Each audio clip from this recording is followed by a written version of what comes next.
हम लोग देखेंगे मीन का तीसरा मेथड, स्टेप डेविएशन मेथड से हम मीन कैसे निकालते हैं। स्टेप डेविएशन मेथड को क्रमांतर विधि कहते हैं हिंदी में, ठीक है। तो बुक का एक एक्सरसाइज, तुम लोग के बुक के एक्सरसाइज का एक क्वेश्चन है 9th का 1, ठीक है। उसको हम लोग करके अच्छे से समझेंगे कि क्रमांतर विधि से मीन निकालते कैसे हैं, ठीक है। एक सवाल करेंगे और उस एक सवाल से सारा सवाल तुम लोग कर लोगे, ठीक है। तो कैसे करके हम लोग करेंगे इसमें देखो, सबसे पहले मैं बार बार बता रहा हूं कि जब भी कर रहे हो सवाल डायरेक्ट मेथड से या फिर एज्यूम मीन मेथड से या फिर स्टेप डेविएशन मेथड से, सबसे पहली चीज क्या है, फॉर्मूले को हमारे दिमाग में सेट करना है, ठीक है। अब जैसे देखो, इसके फॉर्मूले को अगर हम लोग लिखते हैं, मीन का जो स्टेप डेविएशन का फॉर्मूला होता है, तो a plus sigma f u by sigma f into H होता है, ठीक है। अब फॉर्मूला लिख लेते हो ना तो तुमको पता चल जाता है कि हमको सॉल्यूशन करने के लिए, मीन निकालने के लिए क्या जरूरत पड़ेगा। तो हमको जरूरत पड़ेगा a का, एफ यू का, h का और f का, सिग्मा f का। तो देखो सिग्मा f तो हमारे पास मिल गया है, हमें निकालना पड़ेगा सिग्मा एफ यू, ठीक है। तो एफ यू निकालने के लिए u निकालना पड़ेगा, तो u का वैल्यू होता है x minus A by H, ठीक है।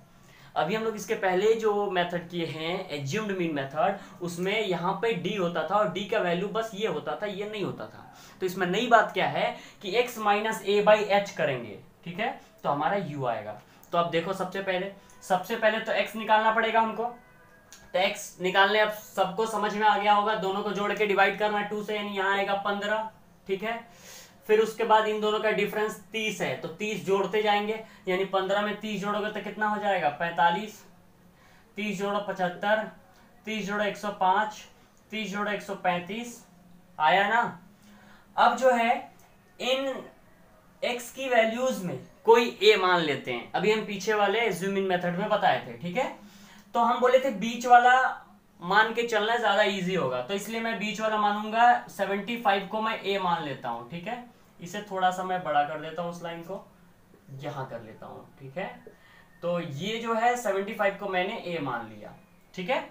अब मेरा काम क्या है, मेरा काम है u निकालना। तो u का फॉर्मूला क्या होता है, x minus A by H, यानी x माइनस ए, तो x की वैल्यू क्या है 15 है, a का वैल्यू क्या है 75 है, और h का वैल्यू क्या है, h क्या होता है पता है ना, जो भी अपर लोअर लिमिट है उसको माइनस कर देंगे, यानी u माइनस एल होता है, ठीक है। यानी 30 माइनस 0 कितना होता है, 30 होता है ना। तो इसको 30 से डिवाइड कर दो, यानी 75 में से जब 15 को घटाओगे तो कितना आएगा, 60 आएगा। 60 को 30 से भागा दोगे तो यहाँ आएगा -2, ठीक है। -2 क्यों, क्योंकि यहाँ माइनस है, बड़ा ये है इसलिए -2। उसी तरह यहाँ करो, 45 माइनस 75 करो डिवाइडेड बाई 30, यानी हमारे पास यहाँ कितना आ जाएगा, यहाँ आ जाएगा हमारे पास, देखो 70 अब 30 आएगा, यानी -1। और यहाँ देखो 75 में से 75 को घटाओगे बाई 30, यानी 0 आएगा यहाँ पे। और यहाँ पर बोले थे ना रिवर्स हो जाता है, तो इसको सॉल्व करोगे उसी तरह, तो यहाँ आ जाएगा 1, यहाँ आ जाएगा 2, ठीक है। कैसे 1 आया दिखाई देता हूं, 105 में से 75 को माइनस करोगे और डिवाइड करोगे 30 से, तो इससे घटाओगे तो कितना आएगा 30 आएगा, और 1 डिवाइड करेंगे तो, और यहां पर भी वैसे ही करोगे तो डिवाइड करने पे 2 आएगा। तो हमको मिल गया u, ठीक है। तो अब यहां मिटाते हैं हम, ठीक है, क्योंकि यहां पे एक कॉलम और चाहिए ना। क्यों एक कॉलम और चाहिए पता है ना, क्योंकि हमको f इंटू यू निकालना है, क्योंकि एफ यू का सिग्मा निकालना है। यानी जब fx था तो fx को यानी f का x में मल्टीप्लाई करके जोड़ रहे थे, fd था तो f का d में मल्टीप्लाई करके जोड़ रहे थे, और fu है तो f का u में मल्टीप्लाई करके जोड़ेंगे। तो fu निकाल लो, यानी f ये है और u ये है, यानी 12 दूना 24, -24 हो गया। फिर यहाँ पे -15 हो जाएगा, यहाँ 0 हो जाएगा, यहाँ 25 हो जाएगा, यहाँ 16 हो जाएगा, ठीक है। अब इस सबको जोड़ दो तो सिग्मा एफ यू जो होगा हमारे पास, तो देखो ये प्लस में है तो पहले इसे जोड़ लेते हैं, यानी हमारे पास कितना आ जाएगा 41, और इसको जोड़ दो कितना आ जाएगा हमारे पास 39, कितना आएगा -39, ठीक है ना। तो अब 41 और 39 को माइनस कर देंगे, क्योंकि माइनस है और प्लस है, तो माइनस करोगे तो कितना आ जाएगा हमारे पास, आ जाएगा सिग्मा एफ यू 2। देख रहे हो कितना छोटा वैल्यू है। मतलब क्या है कि जैसे जैसे हम लोग देखो हम लोग डायरेक्ट मेथड में थे तो कैलकुलेशन बड़ा हो रहा था, एज्यूम मीन मेथड में थोड़ा छोटा हुआ, लेकिन वही है ना, ध्यान से करना पड़ेगा इसमें। डायरेक्ट मेथड में क्या है, ज्यादा दिमाग लगाने की जरूरत नहीं है, बस मल्टीप्लाई करना है, गधों जैसा है, ठीक है ना, मेहनत करना है बस। लेकिन नहीं, यहाँ थोड़ा सा दिमाग लगाना है, ध्यान से करना है, तो कैलकुलेशन ईजी हो जाता है, ठीक है। तो अब यहाँ 2 आया, अब कुछ नहीं करना है, वैल्यू को पुट कर दो।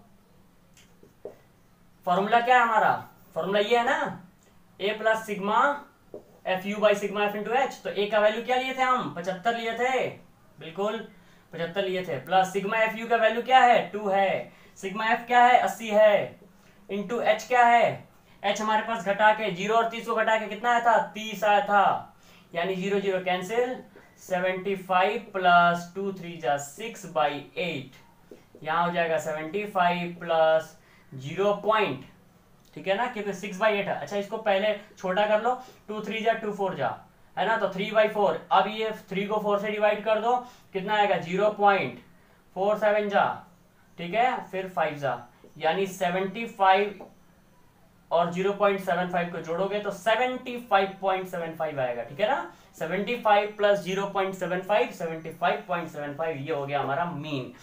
तो तीनों मेथड क्लियर हो गया, ठीक है, direct method, assume mean method, step deviation method. अब क्या करना है, सभी मेथड से अलग अलग कर लिए होगे, ठीक है, इससे भी जितना भी सम है एक्सरसाइज में एग्जाम्पल के साथ वो सारा कर लेना है और मुझे व्हाट्सएप में फोटो क्लिक करके भेज देना है, ठीक है। अब इसके बाद हम लोग चालू करेंगे new chapter, it may be trigonometry, it may be construction, ठीक है।